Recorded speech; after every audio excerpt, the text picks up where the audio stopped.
Faith, matulog ka na nga. Cellphone ka pa ng cellphone. Anong oras na oh? Tapos bukas, ang hirap mo na namang gisingin. Napakaaga naman kasi ng simbang gabi. 5:00 na madaling araw. Dapat, simbang madaling araw ang tawag doon. Grabe to. Pangalawang araw pa lang ng simbang gabi, nagrereklamo na. Yun na nga. Pangalawang araw pa lang, parang hindi ko na kaya. My gosh, 8 araw pa. Kayanin mo. Kaya matulog ka na. Bukas sa madaling araw, gigisingin kita.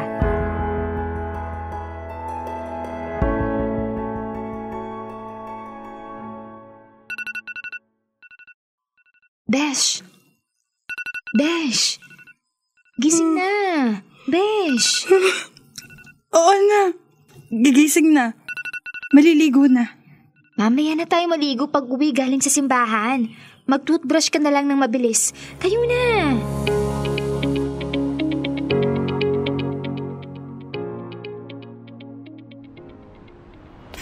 Ang lamig pala talaga kapag madaling araw, no? Magpapasko na kasi. Ganito naman talaga ang panahon sa atin kapag Desyembre. Kaya nga diba sabi ko, mag-jacket ka. Ang kapal na nga nitong sweatshirt ko. Giniginaw pa din ako. Hindi bale. Malapit na tayo. Hindi na masyadong malamig sa loob ng simbahan. Pwedeng magtanong, Hope? Bakit ka ba nagsisimbang gabi taon-taon? Ano namang tanong yan? Siyempre, para magpasalamat sa Diyos sa lahat ng mga biyayang binibigay niya araw-araw. Para purihin siya. Para ihanda ang puso ko sa parating na Pasko. Ang deep. Kala ko para kumain ng puto bongbong pagtapos. Kasama na din yun. Saka uminom ng mainit na tsokolate. Meron pa palang isa. Ano yun? Sabi nila, mag-wish ka daw kapag nagsimbang gabi ka. Kapag nabuo mo yung 9 na araw ng simbang gabi, matutupad daw ang wish mo. Hindi nga. Oo nga. Wala namang mawawala kung susubukan mo. Mamaya, mag-wish ka na. May wish ka ba? Oo naman. Ano? Ayoko nga. Pagtatawanan mo ko. Hindi. Ano ka ba? Ayokong sabihin. Baka hindi magkatotoo. Sasabihin ko na lang sa'yo pagkatapos ng simbang gabi. Kapag nagkatotoo na. Ikaw bahala. Oh, eto na tayo sa simbahan. Ang bango ng puto bongbong. Mamaya na yan. Simba muna tayo.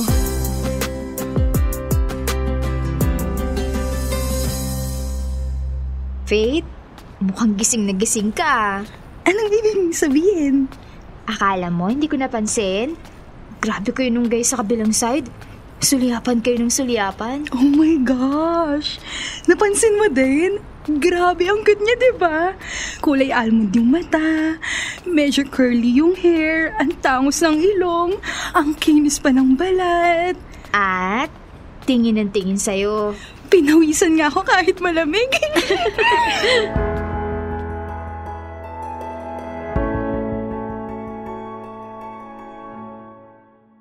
Ay, grabe. Hindi ka lang naunang nagising sa akin. Nakaligo ka na din. Siyempre, ayokong malate.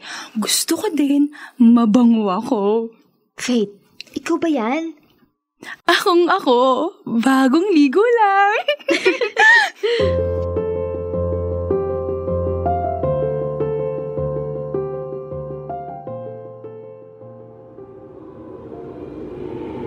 Ay! I'm sorry. Okay ka lang? Oo. Okay lang.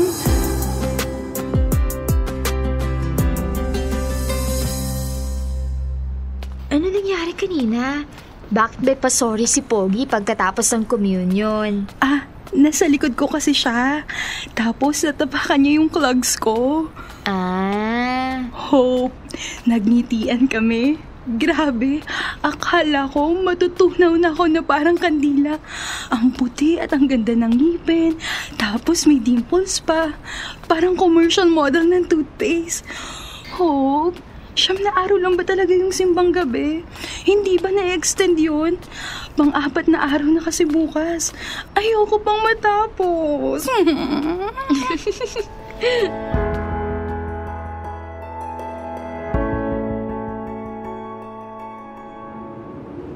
Talaga naman. At tinabihan ka pa talaga ni Kuya. Salamat, Papa G! Makinig ka pa din sa misa, ha? Try ko ng bongga.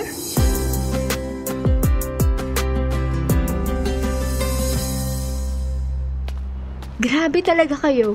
Tapos na yung ama namin, magka-holding hands pa din. Ayaw niyang bitawan yung kamay ko. Anong gagawin ko?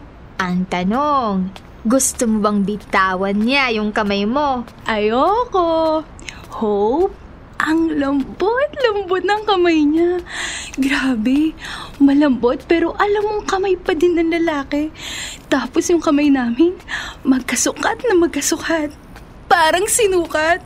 Oh! Ay, iba din ang kilig ng friend ko.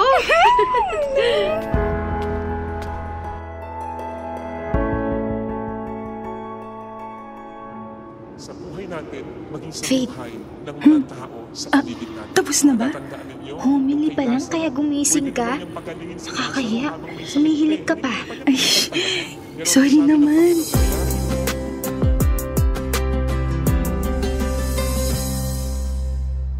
Ikaw talaga? Wala lang si Pogi, tumamlay ka na. Hindi naman. Nasaan kaya siya? Hindi daw, pero hinahanap.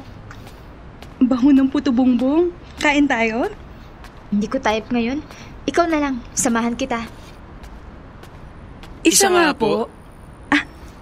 Naku, isang order na lang. Di pa kasi nagsisimulang misa, halos mauubos na. Share na lang tayo? Pwede naman. Mauna na ako, Faith. See you na lang sa apartment. Good idea. Sige. Ingat. See you later. Gusto mo din ng asukal? Oo, konti lang. Tapos nyog? Oo, masarap nyug dyan. Tikman ko muna. Pag nakain mo kasi itong nyog, tapos panis na pala, baka masira ang tiyan mo. Fresh na fresh pa. Budbud ko na. Ayan. Ready na. Kain na tayo. Hindi kita nakita kanina sa loob ng simbahan. Akala ko hindi ka nagsimba. Pinipilit kong buuin ng simbang gabi taon-taon. Maliban kasi sa itong ginagawa kong paghahanda sa pagdating ng Pasko, naniniwala ako na kapag nag-wish ka tapos nabuo mo yung simbang gabi, ibibigay sa'yo. Ako din. Alam mo yung sa akin, hindi pa tapos yung simbang gabi. Mukhang nagkakatotoo na. Yung sa akin din. Sabihin ko sa'yo yung wish ko pagkatapos ng simbang gabi. Kung sasabihin mo din yung sa'yo, Deal. Oh, ubusin mo na yung huling hiwa ng puto bongbong. tinira ko nga para sa'yo yan. Isubo ko na sa'yo. Oh, open your mouth.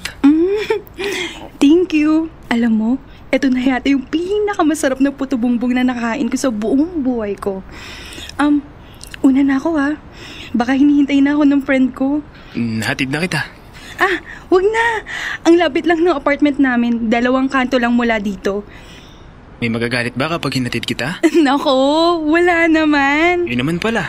Sige na, hatid na kita.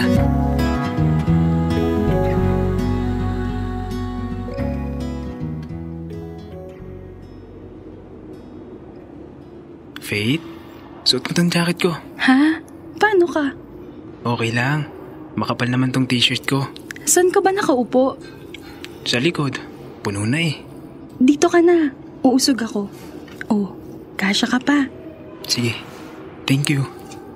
Faith, give me your hand. Hawakan ko para di ka masyadong lamigin. Yung puso ko, gusto mo din? Ha? Sabi ko, ang init ng kamay mo. Mabuti na lang kasi, lamig na ako.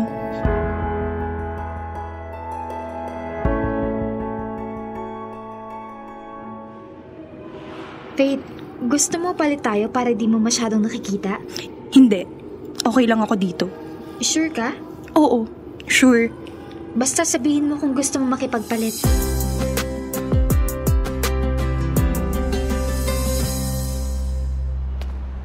Faith! Grabe naman tong babaeng to. Nasa marathon ba tayo? Napakabilis mo namang maglakad. Gusto ko nang mamatay. Ay, gusto ko nang umuwi pala. Understandable naman. Biruin mo, kahapon lang, magka-holding hands kayo. Tapos ngayon may iba na. Hindi lang kami magka-holding hands. Sinubuan niya din ako ng puto bongbong. Pinasuot niya sa akin yung jacket niya. Hinatid niya ako sa apartment. So, ano pala yun? Wala lang pala lahat ng yun? Grabe, no? Kung makahilig yung babae sa kanya, komportableng-komportable. Matching pa nga sila ng sweatshirts. Tapos, hawak talaga ng hawak yung girl sa kanya. Kung hindi nakahawak sa braso, ginugulo yung buhok niya.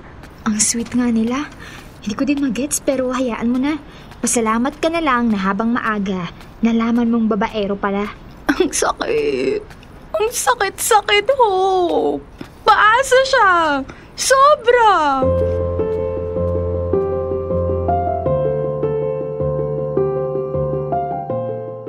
Faith, hindi ka pa ba magbibihis? Huling araw na ng simbang gabi ngayon. Ikaw na lang, Hope. Parang next week na lang ako magsisimba. Huling araw na, Faith. Mabubuo mo na. Saka may wish ka. Remember? Sayang naman yun. Sige ka. Hindi magkakatotoo yung wish ko. Alam ko na. Scam yung wish-wish na yan eh. Hindi mo sure?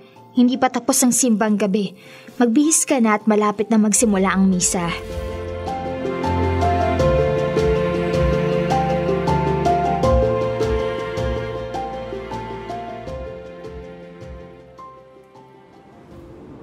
Faith, pwedeng tumabi? Hindi na kasya.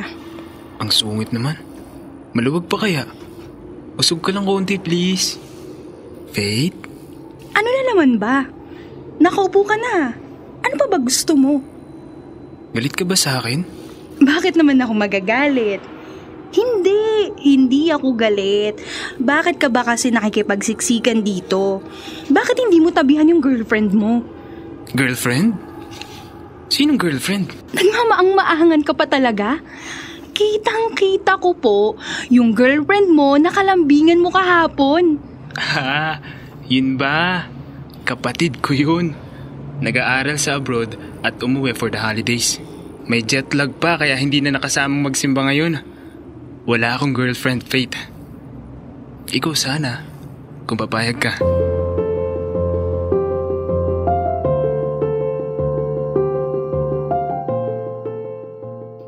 Dear love, kailangan pa bang i-memorize yan?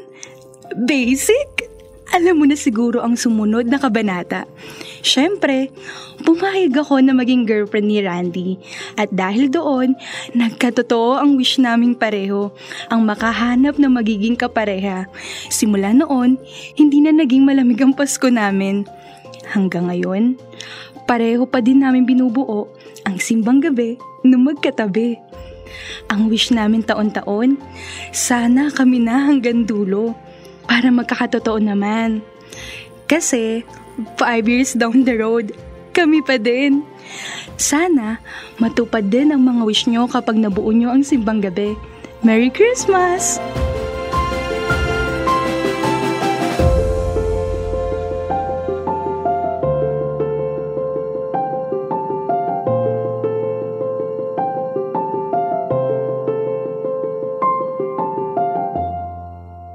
Kailangan pa bang i-memorize yan?